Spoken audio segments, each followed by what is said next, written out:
मेरा नाम अंजू है और मेरा ताल्लुक फैजाबाद से है। फैजाबाद में मैं अपने सौतेले बाप के साथ रहती थी। मेरे पापा का देहांत मेरे बचपन में ही हो गया था, जब मैं सिर्फ 5 साल की थी। पापा के देहांत के बाद मेरी मम्मी के ससुराल वालों ने इन्हें घर से निकाल दिया, क्योंकि वो मेरा और मेरी माँ का बोझ उठाने के लिए तैयार नहीं थे। इसलिए मम्मी मुझे लेकर नानी के घर आ गई। नानी के घर भी मेरे नाना का तो देहांत हो गया था, जबकि मेरे एक ही मामा थे और वो भी मेरा और मेरी माँ का बोझ उठाने के लिए तैयार नहीं थे। उन्होंने कुछ वक्त तक तो हमें अपने घर में रखा, जब तक मेरी माँ शोक में डूबी हुई थी, और फिर उसके बाद उन्होंने फैसला कर लिया कि वह मेरी मम्मी की दूसरी शादी करवा देंगे। मम्मी दूसरी शादी के लिए तैयार नहीं थी, लेकिन मेरे मामा ने भी हमें अपने घर में रखने से साफ इनकार कर दिया। मेरी नानी ने मम्मी को समझाया कि ऐसे हालात में दूसरी शादी ही हल है और मेरी मम्मी दूसरी शादी के लिए राजी हो जाएं। इस घर में रहते हुए भी हमारी जिंदगी आसान नहीं थी। मेरी मामी मेरी मम्मी से सारे घर का काम करवाती, इसके बावजूद भी वो हम लोगों से खुश नहीं थी और हमारा वजूद उन्हें इस घर में बर्दाश्त नहीं था।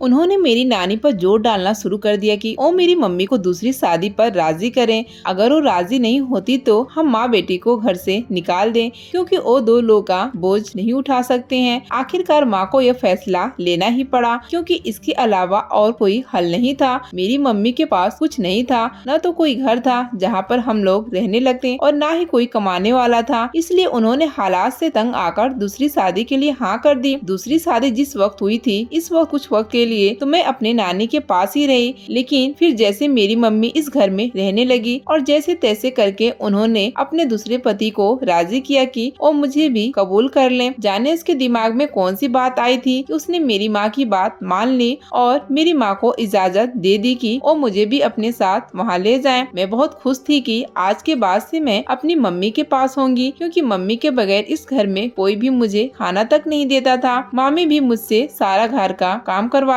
थी और उसके बाद मुझे मारती भी थी। मैं यहाँ बिल्कुल भी नहीं रहना चाहती थी, इसलिए जब मम्मी मुझे लेने आई तो मैं बहुत खुश थी। मम्मी के साथ मैं इस घर में चली गई। मेरी मम्मी वहाँ पर भी सारा दिन घर के काम करती और इसके बाद उनसे फ्री होकर मम्मी मशीन पर कपड़े सीने के लिए बैठ जाती, क्योंकि मेरा सौतेला बाप इसने भी हमारी जिम्मेदारी नहीं उठाई थी। वो सारा दिन और सारी रात घर से बाहर रहता। मेरी मम्मी सिलाई करके जो पैसा जमा करती थी उससे हमारा गुजारा होता था, या फिर लोग हमारी मदद करते थे। हम माँ बेटी भी इसी तरह से अपना गुजारा करती आ रही थी। मेरा बाप जब घर आता तो नशा करके आता और मेरी माँ पर हाथ उठाता था। मेरी मम्मी की दूसरी शादी जिस आदमी से हुई थी वो एक नशेड़ी इंसान था और इसके साथ जुआरी भी था। पहले तो वह घर में कदम ही बहुत कम रखता था और जब कभी घर में आता तो मेरी माँ के पास जो भी थोड़े बहुत पैसे होते वो उनसे छीन कर ले जाता। माँ ने अपना जेवर मेरे लिए संभाल कर रखा था, जो मेरी नानी ने उनकी शादी के वक्त उन्हें दिया था। मम्मी ने सोचा था कि बुरे वक्त में काम आएगा, मेरी शादी के मौके पर वो ये जेवर मुझे दे देंगी, लेकिन मेरे सौतेले बाप को इस जेवर का पता चल गया तो उसने मेरी माँ से वो जेवरात भी छीन लिए और अपनी अय्यासी में लगा दी। मेरी माँ रोती रही, लेकिन इस इंसान पर किसी चीज का कोई असर न हुआ।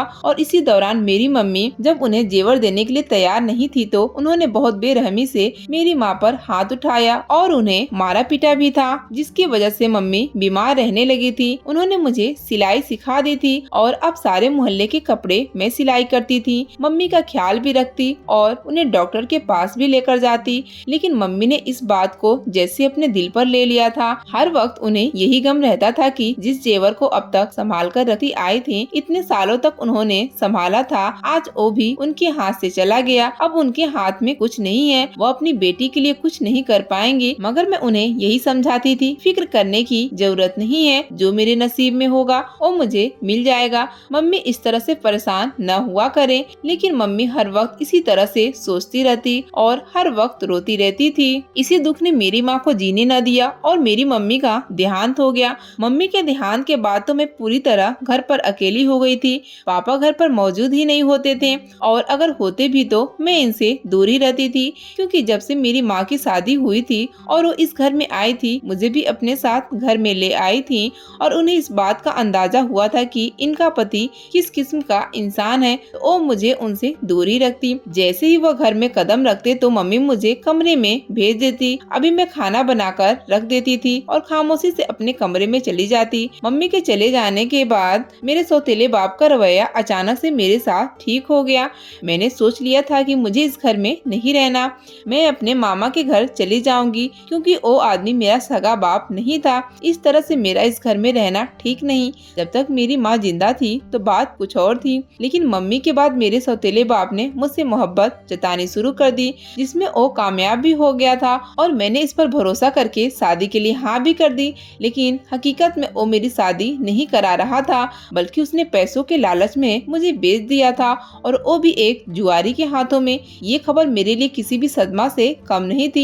मेरे तो आगे पीछे भी कोई नहीं था, मैं किसको मदद के लिए बुलाती। यही सोच रही थी कि मुझे ऐसे हालात में क्या करना चाहिए। मैंने सोच लिया था कि अब मैं इस घर में तो बिल्कुल नहीं रहूंगी और कहीं भी चली जाऊंगी। लेकिन इस तरह से सब कुछ सच जानने के बाद मैं कैसे इस घर में रहती, जबकि मैं यह बात जानती थी कि मुझे किसी जुआरी के हाथ बेच दिया जाएगा। रात हो गई थी और इसके बाद मैंने अपनी पूरी तैयारी की। इस घर से निकलने की मैंने पूरी तैयारी कर ली थी। खामोशी से अपनी गठरी उठाई जिसमें मैंने अपना जरूरी सामान बांधा था और घर का दरवाजा खोलकर बाहर निकल आई। साथ साथ मैं पीछे भी देख रही थी कि कहीं पापा जाग न गए हो, लेकिन पीछे कोई भी नहीं था। मैं तेज तेज कदम लेती जा रही थी। जब यह देखकर मैं हैरान रह गई कि मेरे पापा मेरे सामने मौजूद थे और गुस्से से मुझे देख रहे थे। उन्होंने कहा कि उन्हें अंदाजा हो गया था कि मैंने उनकी बातें सुन चुकी हूँ और मैं घर से भागने की तैयारी जरूर करूंगी, इसलिए वो रास्ते में पहले से मौजूद थे। जबरदस्ती उन्होंने मेरा हाथ पकड़ा और घसीटते हुए मुझे घर के अंदर ले आए। मैंने उनकी बहुत मिन्नतें की कि वो मेरे साथ ये सब कुछ न करे, लेकिन उन्होंने मेरी एक न सुनी। मुझे कमरे में बंद कर दिया और ये कहा कि पहले जो वो हफ्ते के बाद मुझे उस आदमी के हवाले करने वाले थे, लेकिन अब वो देर नहीं करेंगे और मुझे कल ही सुबह होते ही उसके हवाले कर देंगे। इसके बाद वह खुद ही मुझे सीधा कर लेगा। मैंने अपने सौतेले बाप की बहुत मिन्नत की, लेकिन उसने मेरी किसी बात पर ध्यान न दिया और मेरी कोई बात न सुनी। अगले ही दिन मेरे सौतेले बाप की उम्र का एक आदमी हमारे घर आया, जिसके होलिये से ही मुझे कोई जुआरी जैसा इंसान लगता था।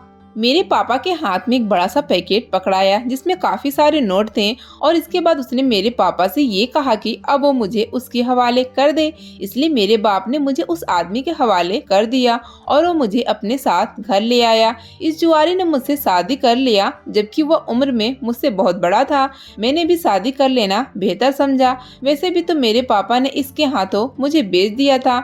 मैं तो इसकी मलकियत थी और मुझे वैसे भी अपने साथ रख सकता था, लेकिन मैं इस तरह से ही उसके साथ रहने के लिए तैयार नहीं थी। इसलिए मैंने यही बेहतर समझा और खामोशी से उससे शादी कर लिया। इसके बाद मैं उसके साथ उसके घर में रहने लगी, जबकि उसके घर में उसका एक जवान बेटा भी मौजूद था, जो देखने में बहुत ही हसीन और खूबसूरत नौजवान था। मेरे पति ने मुझे अपने बेटे से सख्ती से दूर रहने को कहा। मैं भी उसे दूर ही रहती थी, लेकिन मुझे ऐसा लगता था कि जैसे वो मुझे कुछ बताना चाहता है, मुझसे कोई बात करना चाहता है, लेकिन मैंने कभी भी उसकी किसी बात को सुनने की कोशिश नहीं की। एक दिन मैं उसको खाना देने के लिए गई। जब इसने मुझे कुछ कहना चाहा और मुझे कुछ कहने ही वाला था कि ऊपर से मेरा पति घर में आ गया। जब उसने देखा कि मैं उसके बेटे के पास खड़ी हूँ और उसकी बातें सुन रही हूँ, तो उसे गुस्सा आ गया और मुझे बालों से पकड़कर कमरे में लेकर जाने लगा। जबकि इस तरह के रवैये पर उसके बेटे ने आगे बढ़कर अपने बाप को रोकने की कोशिश भी की, लेकिन उसने एक हाथ से उसे पीछे धक्का दे दिया और वो खामोश होकर खड़ा हो गया। मेरा पति उसी तरह से बालों से पकड़कर मुझे कमरे में ले आया और उसने इस रात मुझे बहुत मारा।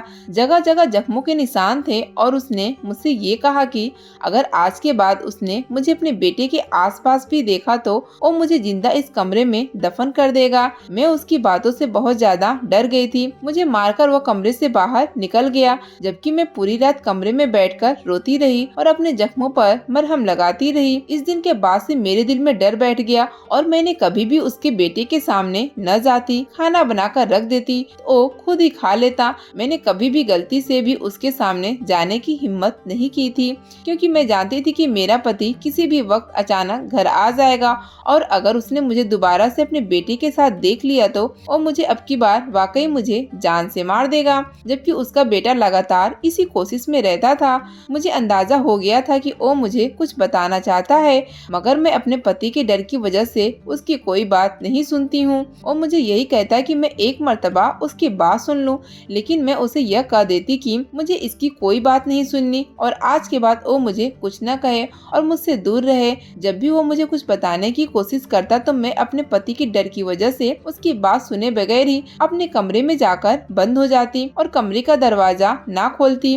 वक्त इसी तरह से गुजरता जा रहा था और मुझे इस घर में रहते हुए 1 महीना गुजर गया था। मेरा पति आए दिन रात को शराब पीकर घर आ जाता और नशे में धुत कमरे में आकर लेट जाता। कभी कभी वो नशे में मुझ पर भी हाथ उठा देता, लेकिन उसकी सारी जातियाँ बर्दाश्त कर रही थी क्योंकि इसके अलावा और कोई भी हल नहीं था। मेरे सौतेले बाप ने मुझे इस नर्क में फेंक दिया था जहाँ से मैं चाहकर भी नहीं निकल सकती थी। एक दिन इसी तरह से मेरा पति जब बाहर से घर वापस आया तो इसने कुछ ज्यादा ही नशा किया हुआ था। वह नशे में धुत कमरे में आकर बेहोश होकर सो गया तो मेरे पति का जवान बेटा जबरदस्ती कमरे में घुस आया और कमरे में आते ही अपने बाप को नींद का एक इंजेक्शन लगाने लगा, जबकि वो तो पहले ही नशे की वजह से बेहोश था और गहरी नींद में था। मैं उसे मना करती रही लेकिन उसने मुझे चुप रहने को कहा। जब वो अपनी कार्रवाई पूरी कर चुका तो उसने मुझे कहा कि अब मैं उसकी पूरी बात सुन लूं। जब से मैं इस घर में आई थी वो मुझे कुछ बताना चाहता था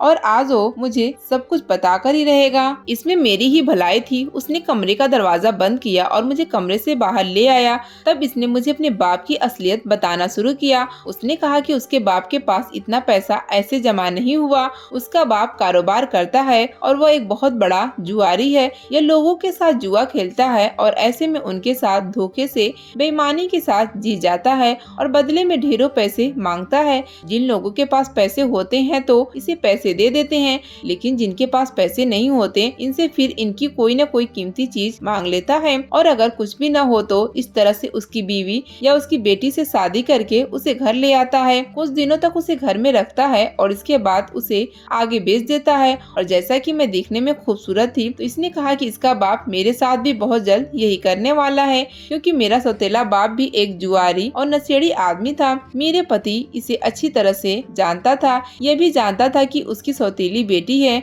जो कि देखने में बहुत खूबसूरत है, इसलिए उसने मेरे सौतेले बाप को पैसों का लालच दिया था और कम पैसों में मुझे उससे खरीद लिया। और अब मुझे 1 महीने तक उसने इस घर में रखा था क्योंकि वो मेरे यहाँ से भेजने की तैयारी कर रहा था। जैसे ही मुझे यहाँ से बेचने की तैयारी पूरी हो गई तो वो मुझे यहाँ से कहीं और भेज देगा, मुझे आगे भेज दिया जाएगा और इसके बाद जाने वहाँ पर मेरे साथ क्या कुछ होगा। मैं जो ये समझ रही थी कि यहाँ पर इज्जत के साथ बीवी बनकर अपनी पूरी जिंदगी गुजार लूंगी, वैसा कुछ नहीं होगा। और यही बात मुझे बताना चाहता था। उससे पहले भी यहाँ बहुत सी खूबसूरत और कम उम्र लड़कियाँ आ चुकी हैं और इसी तरह से यहाँ से भी जा चुकी हैं, लेकिन वो इनमें से किसी की मदद नहीं कर पाया क्योंकि उस वक्त वो इतना समझदार नहीं था और अपने बाप से डरता था। लेकिन अब वो अपने बाप से नहीं डरता। उसका बाप इसलिए मुझे उससे दूर रहने को कहता था।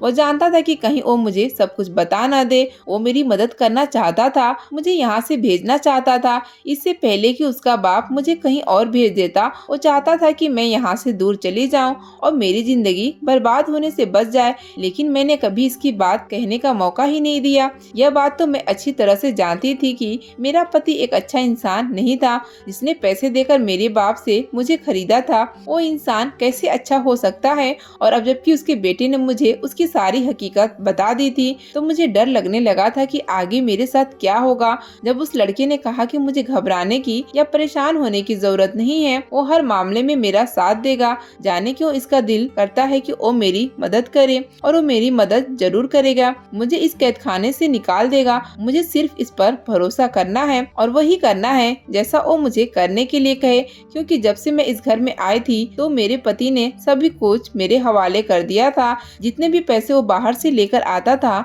वो सारे पैसे मेरे हवाले कर देता है कि मैं उन्हें संभाल कर रखूं। उसकी अलमारी की चाबी भी मेरे पास ही होती थी। मेरे पति के बेटे ने मुझसे कहा कि हमें आज रात ही यहाँ से निकलना होगा। वो मुझे किसी सुरक्षित जगह पर छोड़ आएगा क्योंकि हमारे पास ज्यादा वक्त नहीं है। उसने अपने बाप को नींद का इंजेक्शन इसलिए लगाया ताकि इसका बाप जल्दी नींद से जागे ना और उसके जागते जागते हम लोग यहाँ से बहुत दूर दूर चले जाएं। मुझे इस लड़के की बातों पर भरोसा तो था ही, क्योंकि मैं जानती थी कि वह अपने बाप के जैसा तो बिल्कुल नहीं है। क्योंकि जब से मैं इस घर में आई थी मैंने कभी भी इसे शराब पीते या नशा करते नहीं देखा था। और अब जबकि वो मेरी मदद करने के लिए तैयार था तो मैं इसकी मदद लेने से कैसे इनकार करती, जबकि मैं ये बात भी अच्छी तरह से जानती थी कि अगर मैं इस घर में और कुछ दिन रही तो जाने आगे मेरे साथ क्या होगा। ये सारी बातें सोचते हुए मैंने इस लड़के के साथ ये घर छोड़ने का इरादा कर लिया। मगर घर छोड़ने से पहले इसने मुझसे कहा कि मैं सारे कीमती जेवर जो मेरे पति ने शादी के वक्त मुझे पहनाए थे वो भी अपने साथ ले लूं, और जो पैसे उसने मेरे पास रखवाए थे वो पैसे भी मैं अपने साथ ले लूं, क्योंकि आगे हमें इन सारी चीजों की बहुत जरूरत पड़ेगी। वो तो मुझे छोड़कर वापस आ जाएगा, जबकि मुझे पैसों की जरूरत पड़ेगी।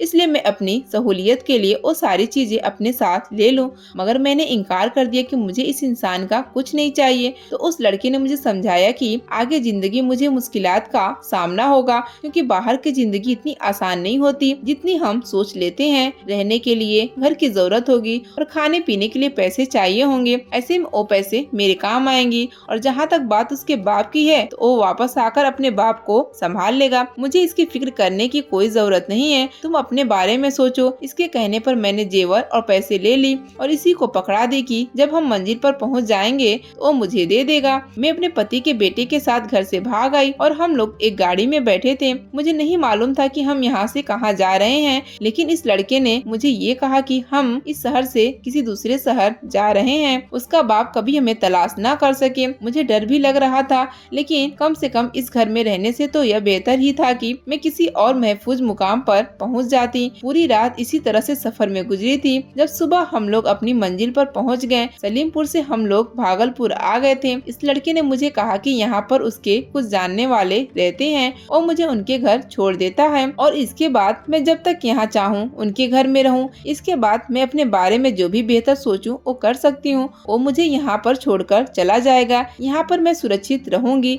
मैंने भी उसकी बात पर हाँ में सिर हिला दी और वो मुझे लेकर एक बड़ी सी इमारत में ले गया। जैसे इस इमारत में अंदर गए तो मुझे कुछ भी अच्छा नहीं लगा। ऐसा लग रहा था जैसे मैं किसी गलत जगह पर आ गई। जब मैंने वहाँ से पीछे वापस निकलने की कोशिश की तो उस लड़के ने सख्ती से मेरा हाथ पकड़ लिया और कहने लगा कि अब मैं यहाँ से कहीं नहीं जा सकती हूँ। वो मुझे एक कोठे पर ले आया था। मैं जो ये समझ रही थी कि इस जुआरी का बेटा अच्छा निकलेगा, लेकिन ऐसा कुछ नहीं था। जैसा बाप बेटा बिल्कुल वैसा ही था। इसने मुझे धोखा दिया था और बेवकूफ बनाया था। उसे सिर्फ और सिर्फ वो सारे जेवरात और पैसे चाहिए थे जो इसके बाप के पास थे। अगर वो अपने बाप को नशा देकर सुला भी देता, तब भी अगर वह घर में चोरी करता तो वो अपने पति को सब कुछ बता देती। इसलिए उसने मुझे भी बेवकूफ बनाया था और मुझे अपनी कहानियों में उलझा लिया। झूठा हमदर्दी का ड्रामा किया और मेरे जरिए से सारे जेवर और पैसे भी ले ली, और अब मुझे यहाँ पर बेचकर जाएगा तो इससे भी अच्छे खासे पैसे कमाएगा। वापस जाकर अपने बाप से यह कह देगा कि मैं खुद घर से उसका जेवर और पैसे लेकर भागी हूँ। ऐसे में सारा शक मेरे ऊपर आ जाएगा, जबकि वो अपने बाप के पैसे और मेरी कीमत पर अयासी करेगा। वैसे भी तो इसके बाप ने मुझे बेचकर पैसे कमाना था और अपनी तिजोरी भरनी थी, तो इस बार यह काम उसने कर लिया और पैसा कमा लिया, तो इसमें क्या हर्ज है। अब मैं सारी जिंदगी यहीं रहूंगी और यहाँ से मुझे कोई नहीं निकाल सकता। मैं उसके मुंह से ये सारी बातें सुनकर हैरान थी कि मैं उसे कितना अच्छा और हमदर्द इंसान समझती थी, जबकि उसने मेरे साथ इतना बड़ा धोखा किया है। मैं सोच भी नहीं सकती थी कि हमदर्दी के रूप में वो शख्स मेरे साथ ये सब कुछ करेगा। उसकी सिर्फ पैसों पर नजर थी और इन पैसों को हासिल करने के लिए उसने मेरा इस्तेमाल किया था और मुझे इस नर्क में लाकर छोड़ दिया। इससे पहले कि वो मुझे किसी कमरे में ले जाकर बंद कर देता, मैंने उसके हाथ पर अपने दांत गड़ा दिए, जिससे उसने मेरा हाथ पकड़ा हुआ था। वह घबरा कर पीछे हटा और मैं बिना देखे इधर उधर वहाँ से भागना शुरू कर दी, जबकि वो मेरे पीछे भाग रहा था। उसे लगा था कि मैं यहाँ से कहीं नहीं जा सकती, लेकिन मैंने भी बिना किसी चीज की परवाह किए भागना शुरू कर दिया।